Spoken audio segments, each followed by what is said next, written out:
I was drawn into music very early of my own volition and joined St Paul's Cathedral Choir in Wellington in New Zealand, where I grew up, and started there and kind of just fell in love with being immersed in music, and from there it became kind of addictive, and I knew that if I could I would want to have a life in music. And I guess the creative act is really what I love about composing, and that's sort of what keeps drawing me back to it. My music traverses many different kinds of media. I work a lot with electronics and fusing acoustic instruments with electronic soundscapes or birdsong, making installations, all of these kinds of things, and I love to work in that world and work collaboratively with people. Writing for orchestra is just so exciting for me.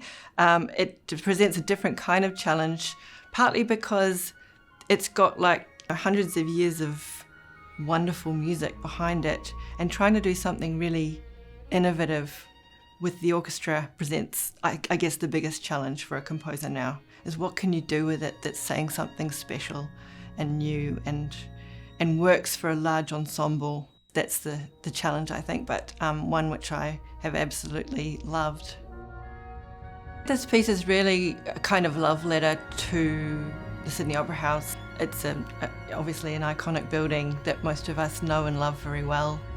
What I was really trying to capture conceptually was Utsen's idea that the exterior of the Opera House would actually mirror the changing light on the harbour over the course of a day or over the seasons.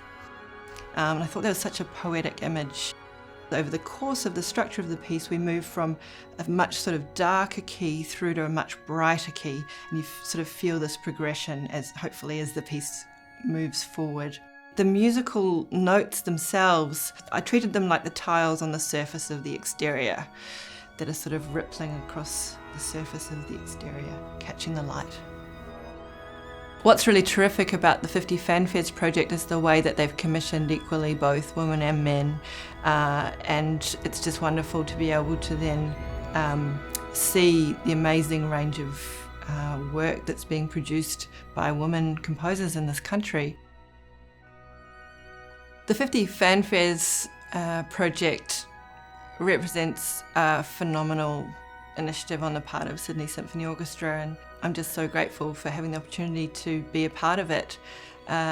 It's probably, as far as I can remember, one of the more ambitious projects on the Australian composition scene in a long while. It really represents, in a way, a mapping out of the state of new music in Australia at this particular moment, and what an exciting project to be part of.